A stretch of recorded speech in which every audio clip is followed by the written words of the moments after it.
Nós vamos usar como texto base o Evangelho de Marcos, capítulo 10, a partir do verso 17. Esse texto também está narrado lá no Evangelho de Mateus, capítulo 19, a partir do verso 16. E semelhantemente no livro de Lucas, capítulo 18, a partir do verso 18.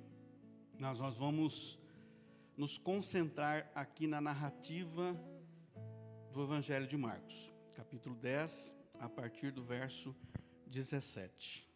A palavra do Senhor diz assim: E pondo-se a caminho, correu para ele um homem, correu ao seu encontro, o qual se ajoelhou diante dele e lhe perguntou: Bom mestre, que farei para herdar a vida eterna? E Jesus lhe disse: Por que me chamas de bom? Ninguém há bom senão um, que é Deus. Tu sabes os mandamentos: não adulterarás, não matarás, não furtarás, não dirás falsos testemunhos, não defraudarás a ninguém, honra a teu pai e a tua mãe. Ele, porém, respondendo, lhe disse: Mestre, tudo isso guardei desde a minha mocidade. E Jesus, olhando para ele com compaixão, o amou e lhe disse: Falta-te uma coisa. Outras versões diz: falta algo mais importante. Vai, vende tudo quanto tens, dá aos pobres, e terás um tesouro no céu. Vem e segue-me. Mas ele, contrariado com essa palavra, ficou abatido, retirou-se triste, porque possuía muitas propriedades, muitas riquezas. Amém? Primeira coisa que eu quero... Esse é um texto muito conhecido, obviamente, né? E cada um de nós que estamos aqui, ou quem nos acompanha pela live, possa ter, de repente, ter uma experiência, né, com essa leitura. Eu quero fazer a abordagem de algumas questões. Primeiro, vamos falar um pouco do perfil da personagem. A Bíblia diz que é um homem, um jovem, que num dado momento, né, do ministério de Jesus, ele corre ao seu encontro. Interessante que esse rapaz, ele tinha uma noção de reverência, que a Bíblia diz que ele se ajoelhou, né, e ele foi buscar uma resposta em Deus. Ele foi buscar uma resposta em Jesus. E não sei você, mas eu, diariamente, eu me apresento diante de Deus buscando respostas. Porque nós temos tantas perguntas sem respostas, né, irmãos? Mas a maior pergunta de todas, eu acredito que é essa, que esse jovem fez e que os autores dos evangelhos fizeram questão de registrar. O que devo fazer para herdar a vida eterna? Então nós sabemos que era um homem jovem, né, um rapaz. Ele era um líder judeu, né, o que é até impressionante, né, porque normalmente naquela época os líderes, eles tinham uma idade já madura. E de alguma forma esse jovem, ele já era líder, né, no seu contexto onde ele vivia. Então nós percebemos que com a narrativa ele era de uma família influente, né, naquele local onde ele vivia. O texto também é claro, Jesus fala: tu sabes o mandamento. É uma afirmativa, de que ele era conhecedor da lei, né, um jovem que conhecia a lei, né, ele era religioso, ele era obediente desde a adolescência, né, não era uma família que não se preocupava com princípios, ao contrário, né, ele foi instruído, né, de repente, aos pés de algum mestre, né, da lei da época. Ele tinha uma família estruturada. E o ponto mais importante nesta narrativa, que diferentemente desses aspectos que eu já comentei, é o ponto que está em todas as versões dos evangelhos. Ele era possuidor de muitos bens. Ele era dono de muitas riquezas. Ele era riquíssimo. Essas são as três qualidades que os evangelhos destacam, né, com relação a esse moço. O que devo fazer para herdar a vida eterna? Todos nós, mesmo que inconscientemente, temos um anseio pela eternidade. É interessante que, às vezes, nós achamos que quem tem uma expectativa da eternidade só são os cristãos. Mas não, todo ser humano, mesmo sem discernir isso, ele tem uma pergunta dentro de si, concernente à eternidade. Diz lá no livro do Eclesiastes 3, capítulo 3, versículo 11, diz lá o texto, Ele, né, Deus, fez tudo apropriado ao seu tempo. Também pôs no coração do homem o anseio pela eternidade. Deus colocou dentro de nós o anseio pela eternidade. Qualquer pessoa, qualquer ser humano, ele tem esse anseio dentro de si. As pessoas, elas buscam, às vezes sem saber aonde. Elas batem portas que elas não sabem para onde vão dar, mas porque elas têm um anseio dentro de si. Mesmo assim, ele não consegue compreender inteiramente o que Deus fez, nós, os homens. A possibilidade de vivermos para sempre nos fascina, né? Então imagina, eu vou viver para sempre. Mesmo não compreendendo o verdadeiro significado desta vida eterna, ou desconhecendo como alcançá-la. É algo que nos incomoda, é algo que mexe conosco. É isso que nós vamos ver hoje. Deixa eu tentar tirar o papel daqui. Então diz aqui que num certo dia, aquele rapaz, ele foi movido por uma inquietação, e ele foi buscar desesperadamente por uma resposta. Aquela indagação que ardia dentro de si. Eu quero traçar um pouco aqui a minha visão desse texto, né? Pode ser que não seja aquela visão contextual, né, dos teólogos, mas é a minha visão. E Deus nos permite, irmãos, termos uma visão particular da Bíblia, desde que nós não alteramos, né, a essência. Me parece que o pano de fundo do seu questionamento tem suas raízes em uma situação de perda e de ganho. Então vamos imaginar, nós estamos falando de um jovem, que a Bíblia diz que ele possuía muitos bens, era um jovem riquíssimo. Na atual sociedade que nós vivemos, os jovens são ricos por ter adquirido alguma coisa propriamente? Dificilmente. Né? Normalmente hoje, né, se um jovem é rico, normalmente é uma situação em que aquele jovem ele recebeu uma herança. Então eu entendo que nós estamos diante do cenário de uma pessoa que, para ter ganho algo, primeiro ele perdeu. Provavelmente perdeu seu pai, porque era o seu pai que tinha muitas riquezas. E com a ausência do pai, essa frase é importante, a ausência do pai, ele passou a ter bens, ele passou a ser rico, ele passou a ter a propriedade de muitas coisas. Naquela época, dificilmente, para não dizer impossível, um jovem teria condições de ser possuidor de bens, oriundo do seu trabalho, muitas riquezas.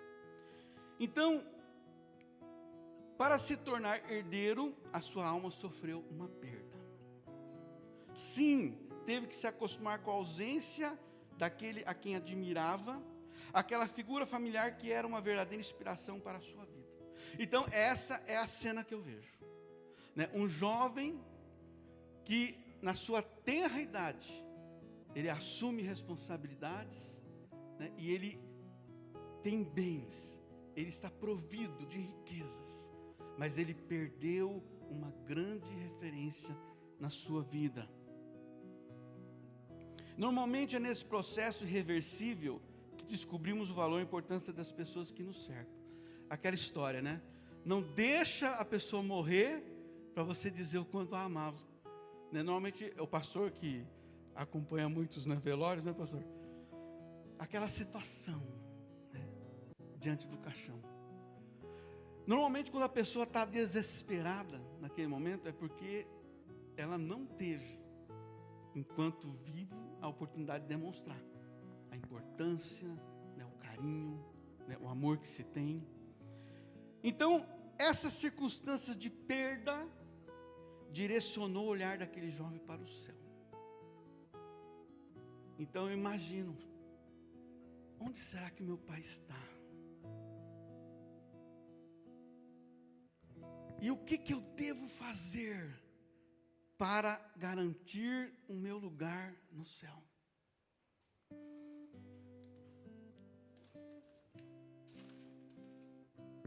Normalmente a morte nos faz refletir sobre a vida, né?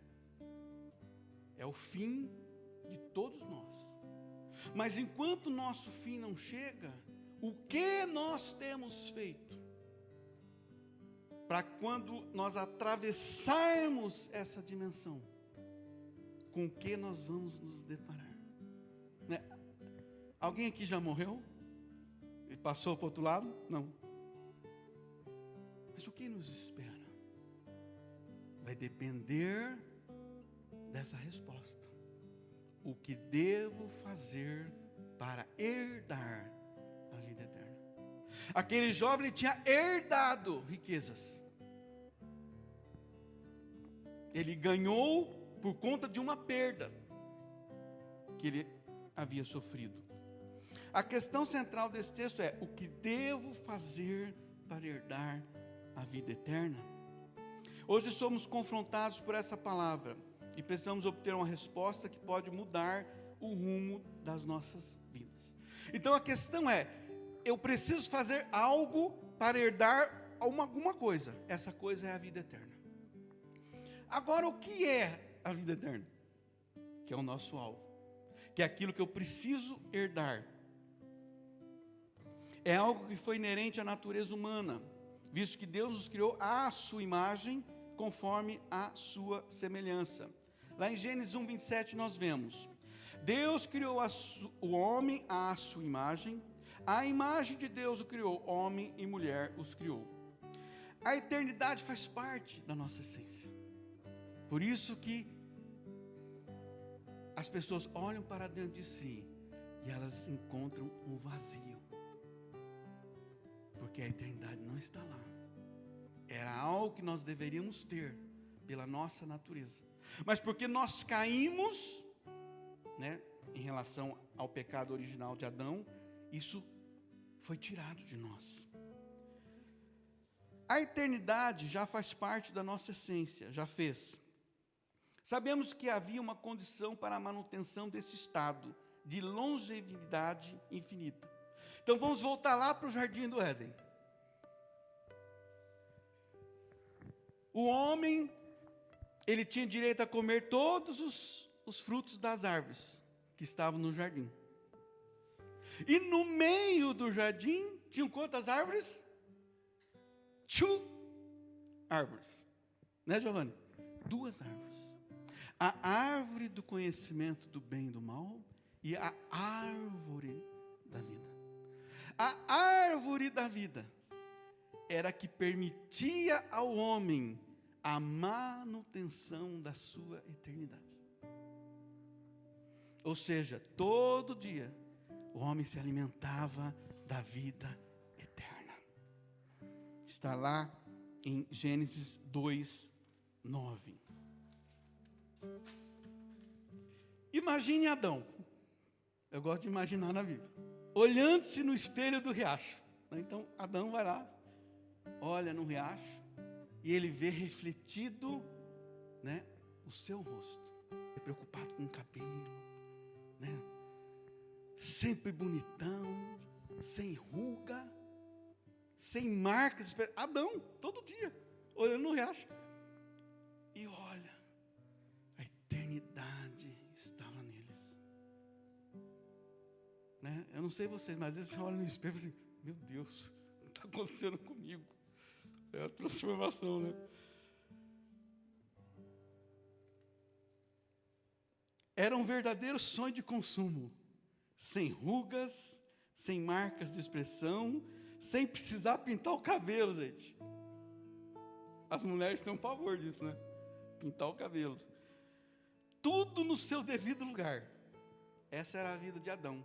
Porque eles tinham em si a eternidade. Disse o Senhor Deus em Gênesis 3:22: agora o homem se tornou um de nós, como um de nós, conhecendo o bem e o mal. Aquele episódio que ele comeu do fruto que não devia. Não se deve, pois, permitir que ele tome também do fruto da árvore da vida, e coma e viva para sempre. Então, naquele momento, nós sabemos que Deus colocou um anjo, fechou o acesso à árvore da vida. Por isso que a partir daquele dia, Adão começou a morrer. E entendo eu, que ele comeu tanto tempo o fruto da árvore da vida, abasteceu tantas baterias, que levou um tempo para aquele negócio, Depois de 930 anos, cessou a vida de Adão. E aí ele entendeu que aquilo que Deus falara, certamente morrerás, era exatamente a perda da vida eterna. Nós, amados, como seres humanos, vivemos essa condição. Alguém que foi criado para viver eternamente e perdeu a sua eternidade. Quando o jovem corre em direção de Jesus, se ajoelha diante dele, faz essa indagação: o que devo fazer para herdar a vida eterna? Fica evidente que ele conhecia o quê? A lei. Ele conhecia a narrativa de Gênesis. Ele sabia que em um dado momento da história da humanidade, o homem perdeu o acesso àquele lugar onde ficava a árvore da vida. Demonstra que ele tinha uma compreensão de que tratava-se de um alvo humanamente impossível de se alcançar. Ninguém, amados, consegue herdar a vida eterna por si só. Não adianta se esforçar. É aquela história, eu não bebo, não fumo, não mato. Não. O caminho está fechado. E nós precisamos entender que alguém precisa reabrir. Nesse cenário, talvez ele pensasse, eu estou imaginando o pensamento daquele jovem, quem sabe esse Jesus seja mesmo o Filho de Deus, quem sabe ele veio de Deus e possa nos indicar o caminho de volta, ou seja, um caminho que desse acesso novamente à árvore da vida. Jesus correspondeu ao senso de urgência e desespero do rapaz e começou a traçar a rota para o caminho que ele tanto almejava encontrar. Amado, Jesus está sempre pronto a ser responsivo quando nós o buscamos, quando nós queremos encontrar nele uma resposta. Ele sempre vai estar pronto. Jesus começa a direcionar aquele rapaz para a bondade de Deus. Ele fala: por que você está me chamando de bom? Deus é bom. Deus é bom o tempo todo. O tempo todo Deus é bom. E é essa bondade de Deus, irmãos, que nos dá a chance de voltarmos à rota, voltarmos àquele caminho que nós havíamos perdido. Está lá em Efésios 2:8. Pois vocês são salvos pela graça, por meio da fé. Isso não vem de vocês, é dom de Deus. Em Romanos 2:4 diz: ou será que você despreza as riquezas da sua bondade, tolerância e paciência, não reconhecendo que a bondade de Deus o leva ao arrependimento. Quer dizer, Jesus estava querendo mostrar aquele rapaz, que por mais que ele fizesse, por mais que ele fosse religioso, por mais que ele fosse a igreja, é a bondade de Deus que produz em nós o arrependimento.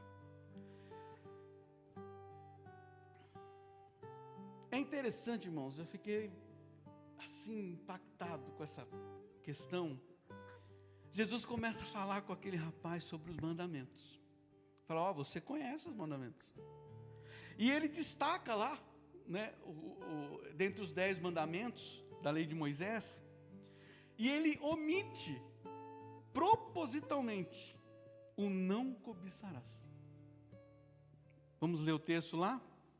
Diz assim: tu conheces os mandamentos: não matarás, não adulterarás, não furtarás, não dirás falso testemunho, não enganarás ninguém, honra o teu pai e a tua mãe.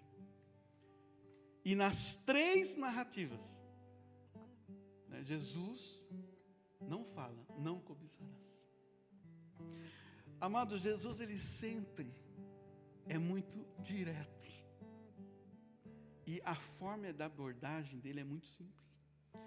Cobiça é o desejo ardente de possuir, conseguir alguma coisa. É o desejo imoderado de bens, riquezas, ambição, avidez, concupiscência. Interessante que Jesus fala da lei, tu conhece os mandamentos, mas não fala exatamente aquele problema que o rapaz tinha. Porque quando o rapaz fala, não, isso tudo eu tenho feito, mas quando se tratava da cobiça, era o problema dele.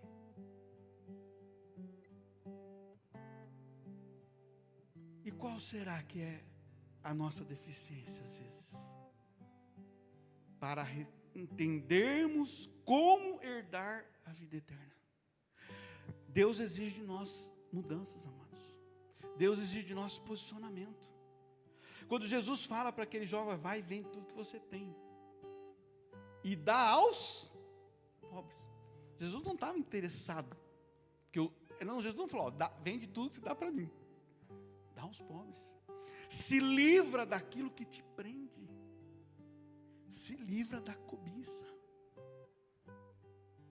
porque enquanto você estiver preso, você não consegue enxergar o caminho que foi aberto. Nós precisamos hoje fazermos uma autoanálise. O que nos prende? Às vezes é o filho que não honra o pai e a mãe. Às vezes, né, é o marido que tem um pensamento adúltero. Tudo isso nos prende. Eu preciso me desvencilhar daquilo que me prenda.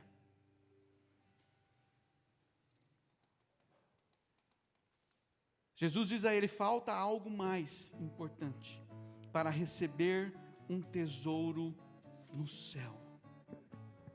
Ele precisava se desapegar de todas as coisas. As suas riquezas, a ilusória segurança que julgava ter em todos os seus bens, a fim de depender exclusivamente de Deus e ter uma experiência com a bondade do Pai.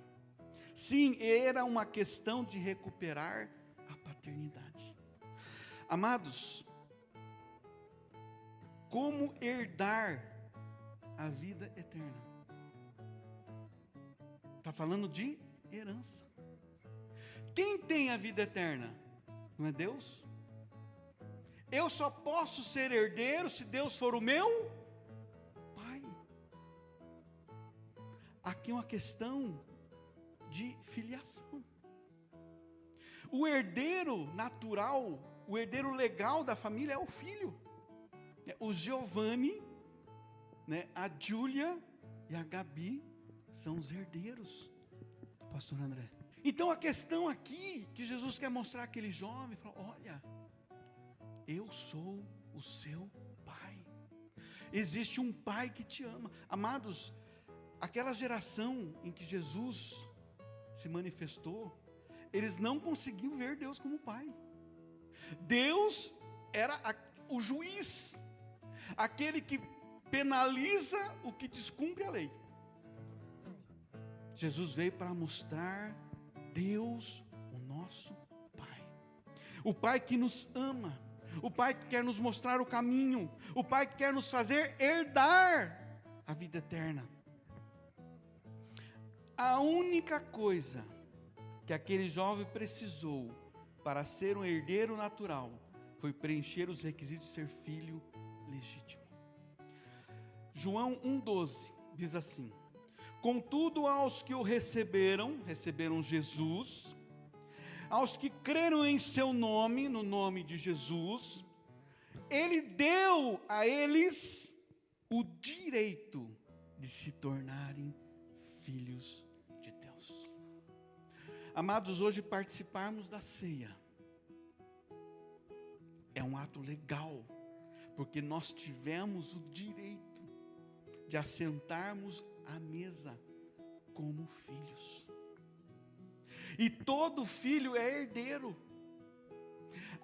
É terrível como as pessoas, até mesmo na igreja, elas não conseguem ter uma visão de Deus como o Pai, aquele que está pronto a nos abraçar, mesmo diante das nossas imperfeições, porque, amados, as nossas obras de justiça não nos levam à eternidade,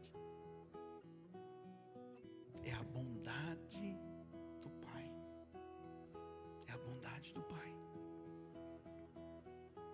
É isso que Deus quer fazer conosco, nos tornar seus filhos e herdeiros através de Jesus, nosso único caminho para a vida eterna. Em Romanos 8:29 diz assim: pois aqueles que de antemão conheceu, também os predestinou para serem conformes à imagem do seu Filho, a fim de que ele seja o primogênito de muitos irmãos. Jesus é o primogênito. Quando Jesus faz a obra redentora na cruz, e Ele nos dá o direito de sermos filhos de Deus, herdeiros, Ele passa a ser o primogênito. Então tem Jesus, tem o pastor André, tem o Alex, todos aqueles que são filhos.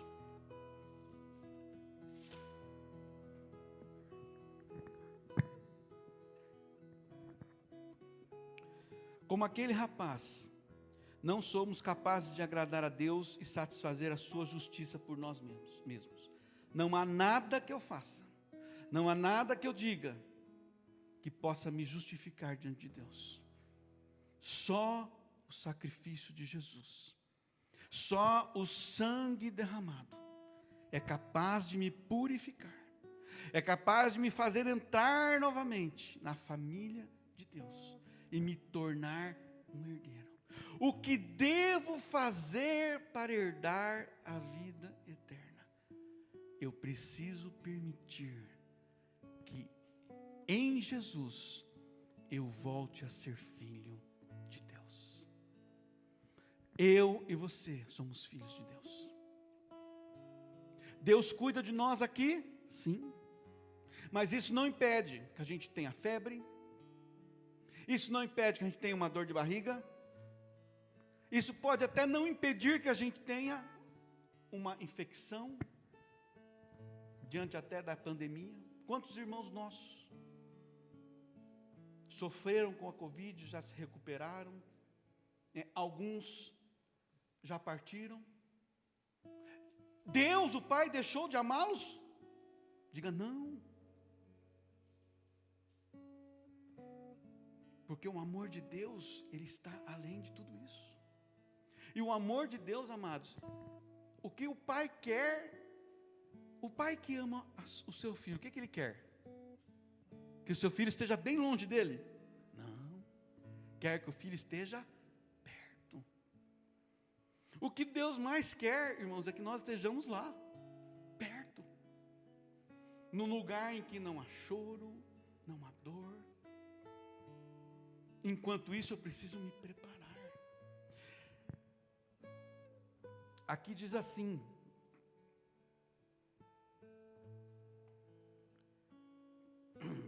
em Hebreus 10:19, portanto, irmãos, temos plena confiança para entrar no lugar santíssimo, pelo sangue de Jesus, por um novo e vivo caminho que Ele nos abriu.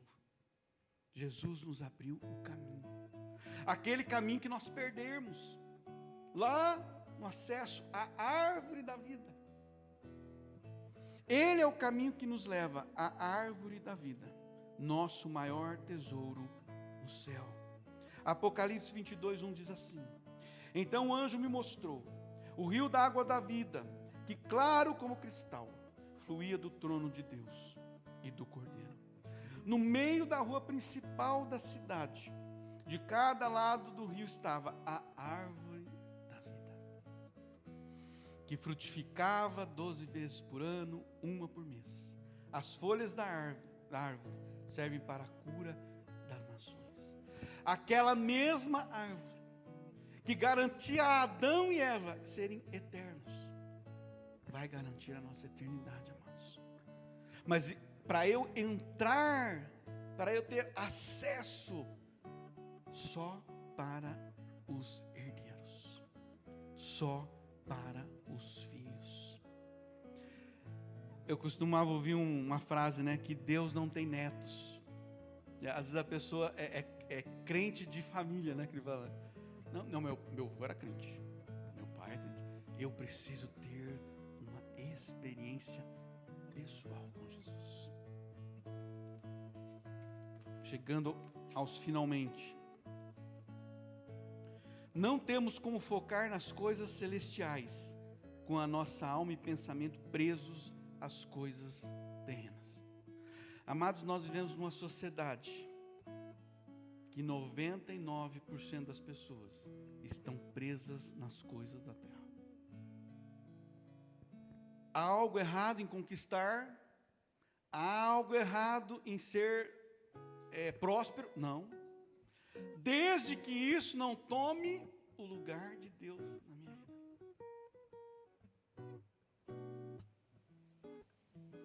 Pois onde estiver o seu tesouro, aí também estará o seu coração.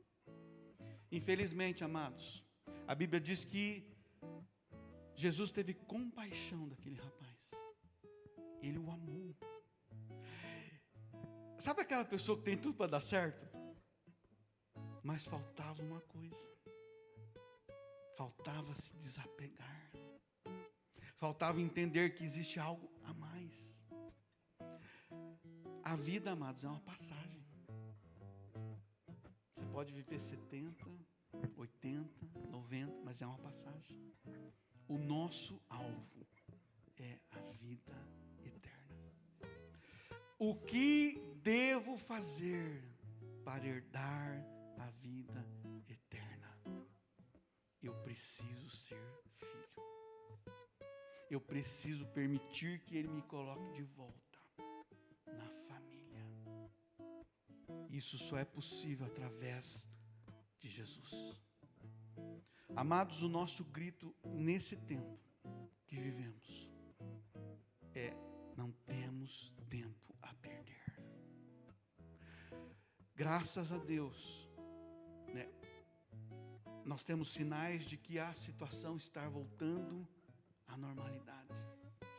Mas se fosse um evento, amados, que dizimasse 1/3 da população mundial. Quem se lembra da gripe espanhola, 50 milhões de pessoas morreram. E não existia aviões, né? Era tudo no lugar, não existia globalização. Se acontecesse uma situação semelhante, irmãos, na atualidade, 2 bilhões e 800 milhões de pessoas teriam morrido.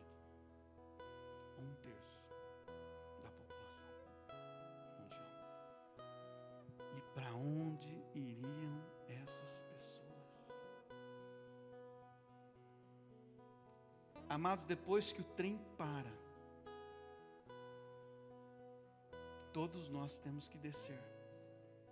A questão é, em que estação eu vou desembarcar? Eu posso desembarcar na estação da vida eterna. E eu posso desembarcar na estação da morte eterna. E esta definição eu preciso fazer agora. Eu preciso escolher. Eu preciso dar uma resposta a essa pergunta. O que eu devo fazer para herdar a vida eterna? Eu estou disposto a me desprender de alguma coisa que me impeça, me desprender da mentira,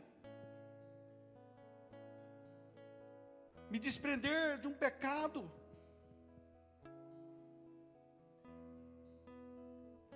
Eu preciso entender que a bondade de Deus, ela me alcança. Que Jesus abriu a porta de um novo e vivo caminho. Mas eu preciso sair do lugar. Eu preciso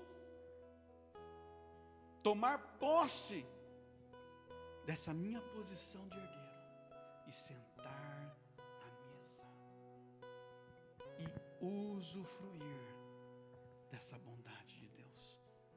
Hoje, mas focado na eternidade. É isso que Jesus quer falar conosco nessa noite. Que Ele preparou, Ele foi preparar para nós um lugar. Na casa de meu Pai existem muitas moradas. Nós somos uma família, Ele está dizendo isso. Olha, na casa do meu Pai, irmãos, na casa do nosso Pai tem um lugar para você. Eu preciso dizer sim. Eu preciso dizer eu quero. Nós não podemos, amados, como aquele jovem, ele teve a oportunidade e ele, entristecido, se afastou. Diante da oportunidade que o Senhor nos dá, nós vamos responder sim.